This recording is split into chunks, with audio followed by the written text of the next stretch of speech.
Hello students, class 12 के math में आपका स्वागत है। आज हम क्लास 12 के टॉपिक मैट्रिक्स को लेकर आपके सामने प्रस्तुत हुए हैं। यदि अभी आप इस चैनल पे नए हैं तो इसको सब्सक्राइब कर लें ताकि मेरे द्वारा अपलोड किए गए वीडियो आपको तुरंत मिल सकें। तो ये मैट्रिक्स जो चैप्टर है बहुत ही इम्पोर्टेंट और इजी है और इसके क्वेश्चंस अक्सर बोर्ड के एग्ज़ाम्स में पूछे जाते हैं। ठीक है, तो इसकी हम शुरुआत करने वाले हैं इंट्रोडक्शन और उसके टाइप से। तो मान लीजिए हमारे पास कुछ एलिमेंट्स हैं, कुछ अवयव हैं, उनको एक रेक्टेंगुलर एरे के रूप में रिप्रेजेंट करना, उसी को हम बोलते हैं मैट्रिक्स। तो सपोज़ करिए अपने पास ये कुछ एलिमेंट्स हैं 1 5 7 4 3 8 9 2। तो हमने इसको क्या किया, एक रेक्टेंगुलर एरे के रूप में अरेंज किया। तो इसी को हम बोलते हैं मैट्रिक्स। और मैट्रिक्स को हम शो करते हैं एक कैपिटल लेटर से, वो कुछ भी हो सकता है, ए बी पी क्यू कुछ भी। और इस रेक्टेंगुलर एरे को या इस रेक्टेंगुलर अरेंजमेंट को बंद किया जाता है बड़े ब्रैकेट के अंदर। तो ये जो आप हॉरिजॉन्टल लाइन देख रहे हैं इनको बोलते हैं रो या पंक्ति। तो इसमें कितनी पंक्तियाँ हैं? दो रो हैं, दो पंक्तियाँ हैं। और ये जो आप इस टाइप से देख रहे हैं इसे हम बोलते हैं कॉलम और हिंदी में बोलते हैं स्तंभ।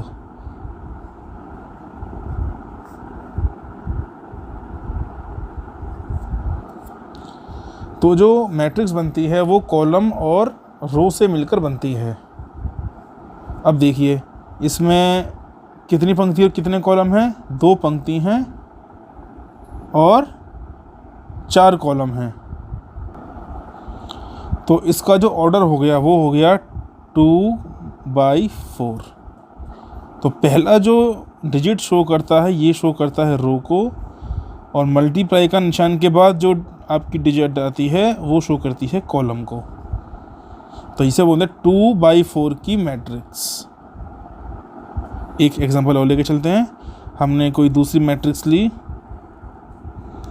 1 3 7 -1 2 -5 और ये हो गया हमारा -4 0 -1। एक हमने मैट्रिक्स ये ली, तो इसमें हमारी कितनी पंक्तियां हैं? 1 2 3 और कितने कॉलम हैं? 1 2 3। तो ऐसी मैट्रिक्स को हम बोलते हैं स्क्वायर मैट्रिक्स, जिसमें रो और कॉलम दोनों की संख्या सेम हो।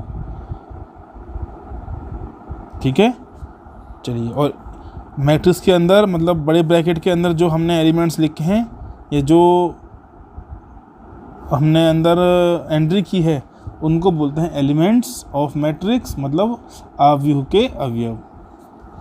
अब देखिए, अब क्वेश्चन में पूछा गया है, सपोज कीजिए A11 की वैल्यू क्या है, वो आपको इस मैट्रिक्स में छांटनी पड़ेगी। तो 1 का मतलब क्या हुआ? पहली रो के पहले कॉलम का एलिमेंट। तो देखिए पहली रो ये और पहला कॉलम ये। तो जहाँ पर ये दोनों एलिप्स आपस में इंटरसेक्ट करें उस पर जो एलिमेंट आए, उसके अंदर जो एलिमेंट आएगा वही उस पर्टिकुलर पोजीशन पे होगा। तो A11 मतलब इसकी वैल्यू है 1।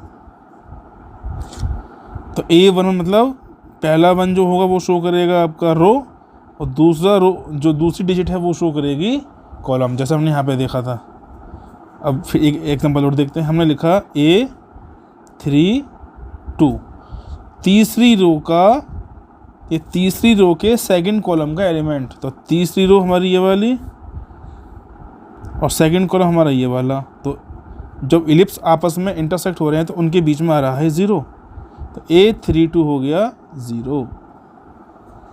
इस तरीके से पेपर मतलब क्वेश्चन में पूछता है कि A31 A32 की वैल्यू क्या होगी, वो आप इस तरीके से फाइंड आउट कर सकते हैं।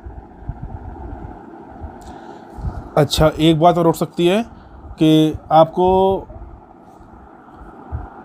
2/4 की मैट्रिक्स, मतलब उसने दिया है कि एक 2/4 की मैट्रिक्स है, इसमें कितने एलिमेंट्स होंगे ये बताइए। ठीक है, मतलब 2 पंक्तियां हैं 2 रो हैं और 4 कॉलम हैं, तो ऐसी मैट्रिक्स के अंदर कितने एलिमेंट आएंगे? तो आप क्या करेंगे, इन दोनों की मल्टीप्लाई कर देंगे, तो आंसर आया 8। तो इस टाइप तो 2/4 की मैट्रिक्स में हमारे पास कितने एलिमेंट होंगे? 8 एलिमेंट्स होंगे। ठीक है, अब बात करते हैं इसके टाइप्स के ऊपर। पहला टाइप है रो मैट्रिक्स। तो जिस मैट्रिक्स में केवल एक ही रो हो उसे बोलते हैं रो मैट्रिक्स। कॉलम तो इसमें है ही नहीं, केवल एक रो ही बन रही है।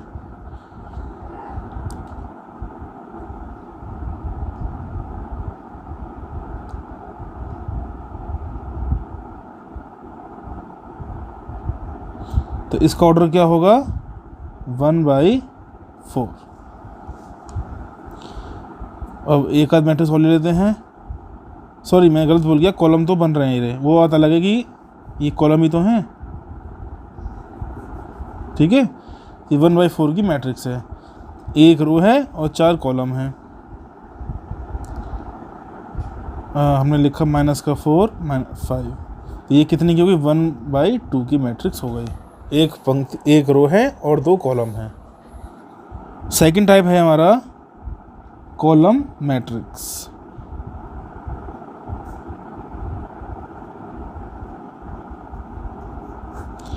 तो जिस मैट्रिक्स में केवल एक ही कॉलम हो उसे बोलते हैं कॉलम मैट्रिक्स। तो पंक्तियां कितनी हैं? 4। 4/1 की है ये मैट्रिक्स।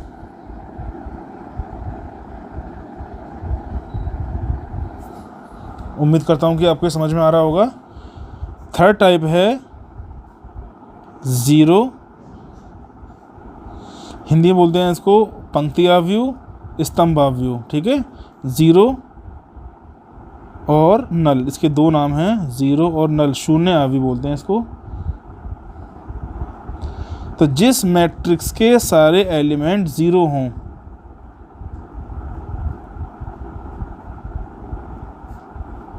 उसे बोलते हैं ज़ीरो मैट्रिक्स, शून्य आव्यूह। ठीक है, अगली है आपकी स्क्वायर मैट्रिक्स, वो हम पहले बता चुके हैं, जिसमें कि कॉलम और रो जिसमें इक्वल हों, जैसे कि 3 रो हों 3 कॉलम हो, 4 रो हों और 4 कॉलम हों, तो ऐसे मैट्रिक्स को हम बोलते हैं वर्गाकार आव्यूह या फिर स्क्वायर मैट्रिक्स। ठीक है, अब नेक्स्ट आता है diagonal matrix. Number 4 diagonal matrix. अच्छा, इसको हम बोलते हैं हिंदी में विकर्ण आव्यूह। जरा इसको ध्यान से देखिएगा, मैं पिछले एग्जांपल वापस आता हूँ। ये इसको हम बोलते हैं विकर्ण, मैट्रिक्स का विकर्ण। तो डायगोनल मैट्रिक्स में क्या होगा, इन विकर्णों को छोड़ के बाकी सारे नॉन डायगोनल एलिमेंट्स 0 होंगे। इनकी वैल्यू कुछ भी होगी, एक जैसी भी हो सकती है, अलग अलग भी हो सकती है, लेकिन इनके अलावा, इन तीनों के अलावा जो भी एलिमेंट्स होंगे वो सब क्या होंगे? 0 होंगे। तो ऐसी मैट्रिक्स को हम बोलते हैं डायगोनल मैट्रिक्स। तो देखिए 1 0 0 0 3 0 0 0 5। तो देखिए इन तीनों को छोड़ के बाकी 3 एलिमेंट इस डायगोनल के ऊपर हैं और 3 इसके नीचे हैं, तो ये सब के सब क्या होंगे? 0 होंगे। तो ऐसे मैट्रिक्स को हम बोलते हैं डायगोनल मैट्रिक्स, विकर्ण आव्यूह। ठीक है, इसी से मिलता जुलता है यूनिट मैट्रिक्स। यूनिट मैट्रिक्स इसमें क्या होगा, इसमें जो डायगोनल एलिमेंट्स होंगे वो हमेशा 1 1 होंगे और जो नॉन डायगोनल एलिमेंट्स हैं वो 0 ही रहेंगे। तो ये तो 0 रहेंगे। अब ये जो आप 1 3 5 देख रहे हैं यहाँ पर क्या हो जाएगा, 1 1 1 हो जाएगा। तो ये मैट्रिक्स कुछ इस तरीके से होगी, 1 0 0 0 1 0 0 0 1। तो इसे बोलते हैं हम यूनिट मैट्रिक्स।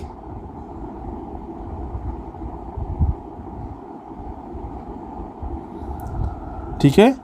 एक टाइप और है इक्वल मैट्रिसेस, समान आव्यूह।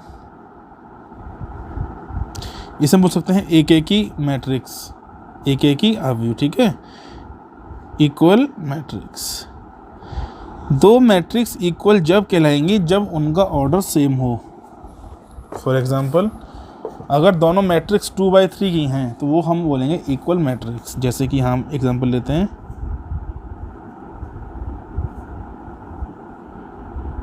1 -2 3 -4 0 5 -5 9। तो देखिए ये कितने ऑर्डर की है, 2/2। ये भी कितने ऑर्डर की है, 2/2। तो ऐसी दो मैट्रिक्स को हम बोलेंगे इक्वल मैट्रिक्स।